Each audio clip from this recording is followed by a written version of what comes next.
नमस्कार बच्चों, एक बार पुनः आपका स्वागत है ऑनलाइन क्लासेस में। प्यारे बच्चों, अध्याय 18 शरीर द्वारों एवं परिसंचरण की हम लोग बात कर रहे थे। हम लोगों ने काफ़ी भाग जो हैं, लगभग 7 भाग जो हैं वो बना लिए हैं, पार्ट्स जो हैं वो बना लिए हैं। आज का हमारा शायद 8वां पार्ट जो है वो रहेगा। 2-3 पार्ट और आएंगे, तब तक ये चैप्टर जो है वो पूरा हो जाएगा। प्यारे बच्चों, वीडियो को अंत तक देखें, अपना होमवर्क करते रहें। किसी भी प्रकार की कोई समस्या हो तो आप उस पर बात कर सकते हैं। अब आपको जैसा दिख रहा है, मैंने कल भी कहा था कि हम लोग मानव परिसंचरण तंत्र पढ़ेंगे। क्या पढ़ेंगे? मानव परिसंचरण तंत्र पढ़ेंगे और हृदय की संरचना इस जो टॉपिक है इसके अंदर पढ़ेंगे, या इस वीडियो के अंदर हम हृदय की संरचना को विस्तार से पढ़ेंगे। बाद में आगे इसकी क्रियाविधि वो देखेंगे, कितना समय लगता है, उसके हिसाब से हम आगे चलते रहेंगे। तो प्यारे बच्चों, शुरुआत करते हैं मानव परिसंचरण तंत्र। ह्यूमन सर्कुलेटरी सिस्टम जो है उसकी बात हम लोग करते हैं। तो मैं इसको थोड़ा सा छोटा कर देता हूँ। ओके, सबसे पहले बात आती है मानव परिसंचरण तंत्र की, कि मानव परिसंचरण तंत्र होता क्या है। ठीक है, मानव परिसंचरण तंत्र की अगर बात करें तो यह तंत्र भाई ऐसा तंत्र जिसमें पेशियों से बना हुआ हृदय हो, जिसमें पेशियों से बना क्या पाया जाता है? हृदय। इसके अलावा शाखित बंद रक्त वाहिनियां, उनका एक जाल हो। अब देखिए, आपके किताब के अंदर ज़्यादा कुछ विस्तार से नहीं दे रखा वाहिनियों की, जबकि आप लोग अगर एडवाइज़र वगैरह खरीदते हो, पासबुक वगैरह, तो उनमें आपको एक टॉपिक और मिल जाएगा रक्त वाहिनियों से संबंधित, जिसमें हम लोग सीरा भी पढ़ते हैं, धमनी भी पढ़ते हैं, सीरिकाएँ, धमनिकाएँ, महासीरा, महाधमनी। तो उन पे चर्चा जो है हम लोग हृदय की संरचना के साथ साथ करते जाएंगे। तो प्यारे बच्चों, उनको भी हम समझेंगे। तो परिसंचरण तंत्र क्या होता है, सर्कुलेटरी सिस्टम क्या होता है प्यारे बच्चों, कि हृदय से पेशियों से बना हुआ हृदय हो, हार्ट हो, बंद रक्त वाहिनियों का क्या हो, जाल हो। क्योंकि मानव के अंदर कौन सा सर्कुलेटरी सिस्टम पाया जाता है? क्लोज सर्कुलेटरी सिस्टम पाया जाता है। और क्लोज सर्कुलेटरी सिस्टम के लिए जो आवश्यक है वो क्या है? वो है प्यारे बच्चों बंद रक्त वाहिनियां। ठीक है, रक्त एवं तरल समाहित होता है, ऐसे तंत्र को परिसंचरण तंत्र कहा जाता है। तो प्यारे बच्चों, यहाँ तक बिल्कुल क्लियर है बात, परिभाषा की जो बात हमने की है। अब आप लोग ध्यान रखना कि हम लोग जो आगे पढ़ने वाले हैं प्यारे बच्चों, हृदय की संरचना, थोड़ा वीडियो आज का बड़ा हो सकता है, तो आप लोगों को वीडियो अंत तक देखोगे तभी समझ में आएगा। आप लोग ना केवल नोट्स पर ध्यान दें, नोट्स बनाने के, आप लोगों को नोट्स जो बनाने हैं वो पूरा वीडियो देखने के बाद बनाने हैं। क्योंकि मैंने जो नोट्स में लिख रखा है वो तो बुक में भी है, लेकिन आपको एक एक बात को समझना है। क्योंकि मैंने भी नोट्स आपकी बुक से ही बनाए हैं, आपके लेवल के हिसाब से आपकी बुक से ही बनाए हैं। तो कहने का मतलब है आप लोग वीडियो पूरा देखें, नोट्स जो है बाद में बनाएं। उससे क्या होगा, आप लोग जो है पूरा का पूरा आप लोगों को समझ में आएगा। तो हृदय की संरचना में पहले हम पॉइंट टू पॉइंट पढ़ेंगे, फिर मैं आपको लास्ट में, ध्यान से सुनना इस बात को, मैं आपको लास्ट में डायग्राम पे बताऊंगा कौन सा भाग कहाँ पे होता है, तो आपको बिल्कुल क्लियर समझ में आ जाएगा। इसलिए पहले हम लाइन टू लाइन चलते हैं कि कौन सा भाग होता है और कौन सा भाग कहाँ पे होता है, उन सब की हम लोग बात करते हैं। 5-6 बात करेंगे मुख्य रूप से, लाइन टू लाइन चलते हैं। ठीक है, हृदय की उत्पत्ति। सबसे पहले प्यारे बच्चों ध्यान रखें, हृदय की उत्पत्ति जो है वो किससे होती है? मेसोडर्म से होती है। मेसोडर्म या मध्य जनन स्तर क्या होता है, या जन स्तर क्या होता है? प्यारे बच्चों, जब हम लोग पढ़ते हैं एक मानव की उत्पत्ति या फिर मानव का जो निर्माण होता है, जैसे निषेचन की क्रिया हो जाती है, मादा के जो अंडवाहिनी है उसके एम्पुला भाग में, उसके बाद में क्या होता है कि निषेचन के बाद में जाइगोट बनता है। जाइगोट के बाद में क्या बने, ये सब बातें मेसोड्रम, एंडोड्रम और एक्टोड्रम, इनकी बात मैं आपसे पीछे वाले चैप्टर में कर चुका हूं, जब हमने एनिमल्स क्लासिफिकेशन की बात की थी। किसकी बात की थी? एनिमल क्लासिफिकेशन की बात की थी। उस समय मैं आपसे इनके बारे में बात कर चुका हूँ। तो प्यारे बच्चों ध्यान रखें इस बात का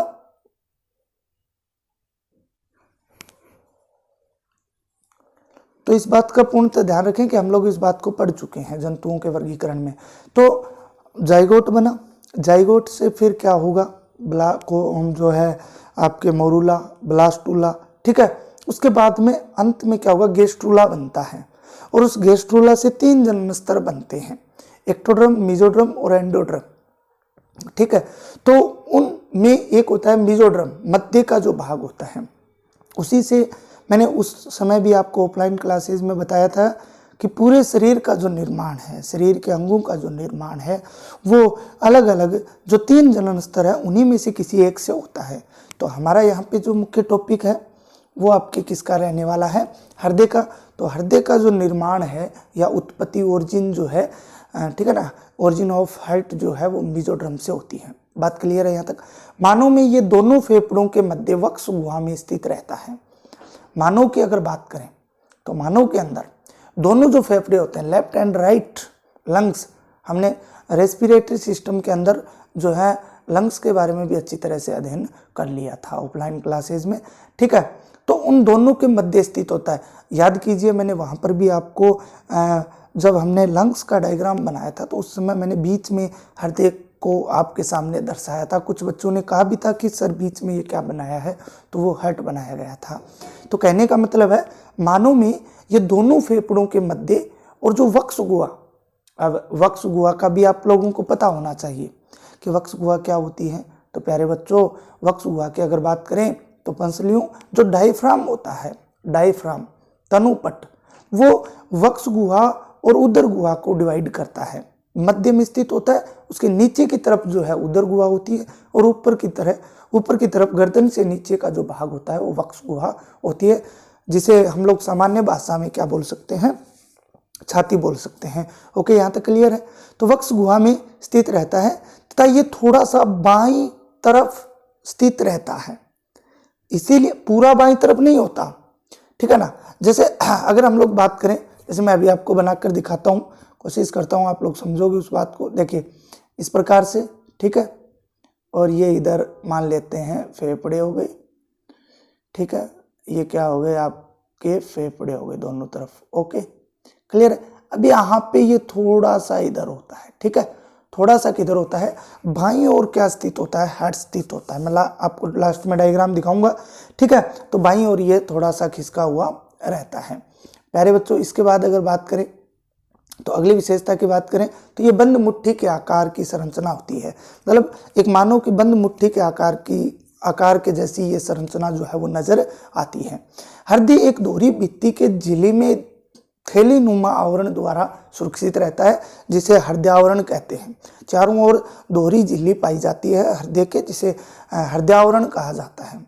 और इस हृदयावरण के अंदर, प्यारे बच्चों, इस हृदयावरण के अंदर अगर हम लोग बात करते हैं तो इसमें द्रव पाया जाता है, लिक्विड जो है पाया जाता है, जिसे हृदयावरणी द्रव कहा जाता है। क्या कहा जाता है प्यारे बच्चों, हृदयावरणी द्रव जो है वो कहा जाता है।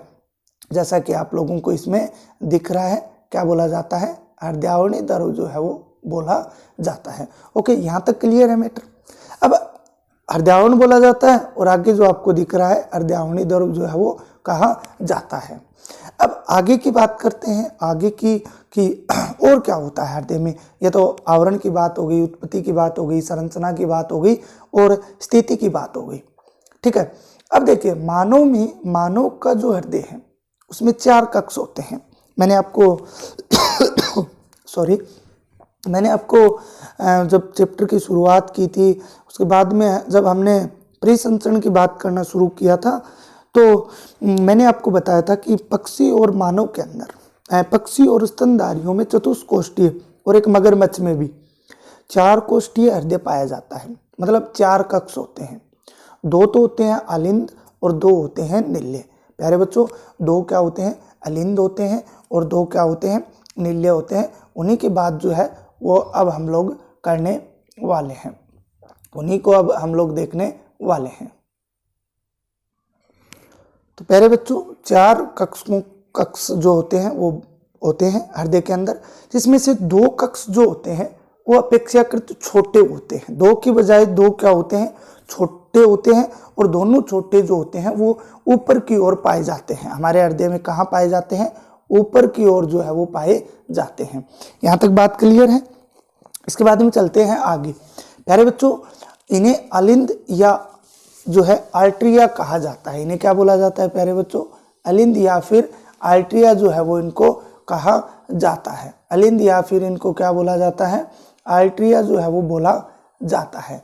तो प्यारे बच्चों ये आप ध्यान रखो, दो कक्ष अब नीचे की तरफ होते हैं जो अपेक्षाकृत बड़े होते हैं। दो क्या होते हैं? नीचे की तरफ होते हैं जो क्या होते हैं? बड़े होते हैं। और जो बड़े होते हैं उन्हें बोला जाता है निल्य या वेंट्रिकल। जो ऊपर की तरफ होते हैं और छोटे होते हैं उन्हें तो बोला जाता है अलिंद या फिर आर्ट्रिया। और जो नीचे की तरफ होते हैं वो अपेक्षाकृत अलिंद से बड़े होते हैं, उन्हें निल्य या वेंट्रिकल बोला जाता है। ये दोनों बातें आपको अभी क्लियर हो जानी चाहिए प्यारे बच्चों। इसके बाद में दाएं एवं बाएं अलिंद को अलग करने वाली एक पतली पेशीय भित्ति होती है। दाएं व बाएं अलिंद को, अब देखिए आप लोग एक बात समझिए, यहाँ पे एक बात समझने का प्रयास कीजिए। जैसे कि मैं आपको यहीं पे समझाता हूँ, लास्ट में डायग्राम तो दिखाऊंगा। मान लीजिए ये हृदय की संरचना बना रहे हैं हम लोग, ठीक है। मैं एकदम सिंपल सी संरचना जो है वो बना रहा हूँ, ठीक है। ये इस प्रकार से हम लोग नलिका वगैरह जो है वो दर्शा सकते हैं, ठीक है। अब देखिए मैंने कहा कि ऊपर की ओर जो होते हैं वो छोटे होते हैं। एक मान लीजिए ये लेफ्ट हो गया, ये तो लेफ्ट हो गया, ये राइट हो गया, ठीक है। कलर चेंज कर लेता हूँ मैं, 1 मिनट रुकिए आप, ठीक है। ये हो गए, ये तो हो गया आपका राइट हो गया, ठीक है। और ये आपका लेफ्ट हो गया। ये कौन हो गए? आपके आर्टिया हो गए, अलिंद हो गए जो ऊपर की ओर थे। नीचे की तरफ ये राइट में आपके क्या हो गया? जो वेंट्रिकल थे वो हो गए, और ये लेफ्ट वेंट्रिकल हो गया जो अपेक्षाकृत बड़े होते हैं। तो यहाँ तक बात क्लियर है ना। हम लोग लास्ट में, इसी वीडियो के लास्ट में मैं आपको हृदय की संरचना दिखाऊंगा जैसा का जैसा हृदय शरीर के अंदर होता है, और उसमें भी मैं आपको एक एक बात जो है वो अच्छी तरह से टिक करके बताऊंगा। तो वीडियो को अंत तक जरूर देखें। वीडियो बड़ा जरूर होगा, लेकिन हृदय की संरचना जब तक आप लोगों को समझ में नहीं आएगी, आगे की हृदय से संबंधित बातें भी आप लोगों को समझ में नहीं आएंगी। तो इस बात का आपको बहुत ही महत्वपूर्ण तरीके से इस बात को आपको ध्यान में रखना है, ओके। या फिर देखिए ये राइट लेफ्ट मैंने रखा है, इसके बारे में सोचना है। एक तरफ राइट होगा, एक तरफ लेफ्ट होगा। अब देखिए हम लोग इधर, हमारा राइट है तो हम लोग इधर लेफ्ट लिख दिया, ठीक है। जैसे भी है हम लोग डायग्राम में देख लेंगे वो किस प्रकार से हम हृदय को रखते हैं, उस हिसाब से बात करेंगे। अब देखिए इसके बाद आगे चलते हैं कि दाएं व बाएं अलिंद को अलग करने वाली पेशीय पतली भित्ति, उसे अंतर अलिंदी, उसे क्या बोला जाता है? अंतर अलिंदी या अंतर अलिंदी पट कहा जाता है, ओके। यहाँ तक क्लियर है। इसी प्रकार दाएं व बाएं नीले को अलग करने वाली जो मोटी पेशीय भित्ति होती है उसे अंतरनिलेयी या अंतरनिलेय पट कहा जाता है। अंतरनिलेयी या अंतरनिलेय पट कहा जाता है, ओके। ये 4 बात हमारी क्लियर हो गई। इसके बाद में देखिए, अपनी ओर के निल्य व अलिंद एक मोटे रेशीय उत्तक द्वारा अलग रहते हैं। अपनी ओर के देखिए एक निल्य जो है वो ऊपर है, और देखिए इस प्रकार से मैं आपको डायग्राम बना के दिखाता हूँ। एक तो अलिंद ऊपर है, एक नीचे इसके निल्य है। ये दूसरी साइड की कंडीशन है, ठीक है। यही अंदर की स्थिति थी। अब देखिए अपनी ओर के निल्य वाली, ये मान लीजिए एक साइड के हैं और ये एक साइड के हैं, समझ रहे बात को। तो इन दोनों के मध्य, जैसे यहाँ पे ये पट है, एक बीच में ये जगह है और एक ये जगह है, इस जगह को बोलेंगे अलिंद निल्य पट। इनको क्या बोलेंगे? अलिंद निल्य पट कहा जाएगा, ओके। क्लियर है यहाँ तक बात, ठीक है। इन पट्टों में एक छिद्र होता है। अब इनके अंदर एक क्या होता है? छिद्र होता है, तभी तो रक्त जो है वो इनके अंदर आएगा। इनके अंदर एक क्या होता है? छिद्र होता है, और वो इन दोनों कक्षों को आपस में जोड़े रखता है। दोनों कक्षों को क्या करता है? आपस में जोड़े रखता है। दाहिने अलिंद व दाहिने निल्य के रंध्र पर 3 पेशीय, ध्यान देना यहाँ पे, जो राइट साइड के आर्ट्रिया और वेंट्रिकल हैं उनके मध्य 3 पेशीय वलनों से बना हुआ कपाट पाया जाता है, जिसे त्रिवलनी कपाट कहा जाता है। प्यारे बच्चों क्या कहा जाता है? त्रिवलनी कपाट या ट्राइस्पिड भी कहा जाता है। वाल्व या कपाट, ये क्या करते हैं? उस जगह को, उस छिद्र को खोलने और बंद करने का काम करते हैं। कपाट हम बोलते हैं ना, मिंदरों के कपाट खोल दिए गए, मिंदरों के कपाट बंद कर दिए गए। तो एक तरीके से मारवाड़ी भाषा में कुंवाड़ जो होते हैं, गेट जिसे बोलते हैं, मतलब खोलने बंद करने का काम करते हैं। इन रंध्रों पर पाए जाते हैं, जो लेफ्ट राइट साइड है उन पर 3 पेशीय पल्लों का बना हुआ होता है, तो उसे त्रिवलनी कपाट बोलते हैं। दूसरी तरफ बाईं तरफ अगर हम लोग बात करें तो बाईं तरफ जो है उनमें 2 जो कपाट है वो द्विवलनीय होता है। कपाट जो होता है वो द्विवलनीय होता है, इसलिए इसको क्या बोला जाता है, द्विवलनी कपाट या मिट्रिल कपाट जो है वो कहा जाता है। दाएं तथा बाएं नीलियों से निकलने वाली जो क्रम से फुफ्फुसीय धमनी तथा महाधमनी का निकास द्वार अर्धचंद्राकार कपाट से युक्त रहता है। अर्धचंद्राकार कपाट। अब देखिए फुफ्फुसीय धमनी क्या है, महाधमनी क्या है, इनको भी समझना बहुत जरूरी है। तो यहाँ पे मैं आपको 2-3 बातें बता देता हूँ। एक तो धमनी की बात बता देता हूँ, एक तो हम लोग बात कर लेते हैं धमनी की, एक बात कर लेते हैं हम लोग शिरा की। ठीक है, धमनियों में ये ऐसी नलिकाएं होती हैं, रक्तवाहिनिकाएं होती हैं जिनमें शुद्ध रक्त प्रवाहित होता है। जिनमें क्या होता है, शुद्ध। ये हृदय से रक्त को अंगों तक ले जाती हैं। एक शिरा होती है, शिरा जो होती है उसमें अशुद्ध रक्त प्रवाहित होता है, वो शरीर के अंगों से अशुद्ध रक्त को हृदय तक लाती हैं। क्लियर है यहाँ तक। अब ध्यान रखना, महाधमनी, इस महाधमनी में उल्टा होता है अशुद्ध रुधिर आएगा। ठीक है ना। धमनी से इसको ये मत समझाना कि इसके अंदर शुद्ध रक्त आता है, उसमें अशुद्ध रक्त आता है। और जो महाशिरा होती है उसमें शुद्ध रक्त आता है। एक सिरिकाएं होती हैं, अब धमनिकाएं, सिरिकाएं, तो इनके छोटे छोटे भागों से मिलकर जो जाल सा बना रहता है उन्हें बोलते हैं केशिकाएं होती हैं। जो रक्तवाहिनियों की बहुत पतली पतली नलिकाएं होती हैं जिनके अंदर भी रक्त जो है प्रवाहित होता रहता है। तो ये शिरा और धमनी, महाधमनी, महाशिरा के बारे में आपको मैंने बता दिया है। इसके बाद हम बात करते हैं इन कपाटों के कार्य की, कि ये कपाट क्या काम करते हैं। तो प्यारे बच्चों, ये कपाट, हृदय के कपाट रुधिर को एक दिशा में ही जाने देते हैं, अर्थात अलिंद से नील्य और नील्य से फुफ्फुस धमनी या महाधमनी में जाने दे। मतलब कहने का अर्थ ये है, कपाट जो है वो रुधिर को आगे जाने के बाद वापस उल्टा उसी रास्ते में नहीं आने देते हैं। समझ रहे हो बात को, कि उनका रास्ता जो है जाने के बाद में वापस नहीं आ पाता। कहने का मतलब ये है। तो कपाटों का ये मुख्य जो है वो कार्य हो गया। अब जैसे मैंने आपको कहा था, जितनी भी बातें मैंने आप लोगों को बताई, क्योंकि अभी अगर हम लोग देखें तो आपका वीडियो 17 मिनट का हो गया और लगभग 2-3 मिनट में मैं सब बातें आपके डायग्राम पे क्लियर कर दूंगा, तो वो आप लोग अभी देख सकते हो। तो देखिए प्यारे बच्चों, ये आपके जो है हृदय का डायग्राम जो है वो आपकी बुक वाला ही मैं आपके सामने लेकर आया हूँ, क्योंकि अगर आप लोगों के पास बुक है तो आप लोग इसको आसानी से समझ सकते हो। प्यारे बच्चों, ये आपका हो गया जो है हाइट होता है।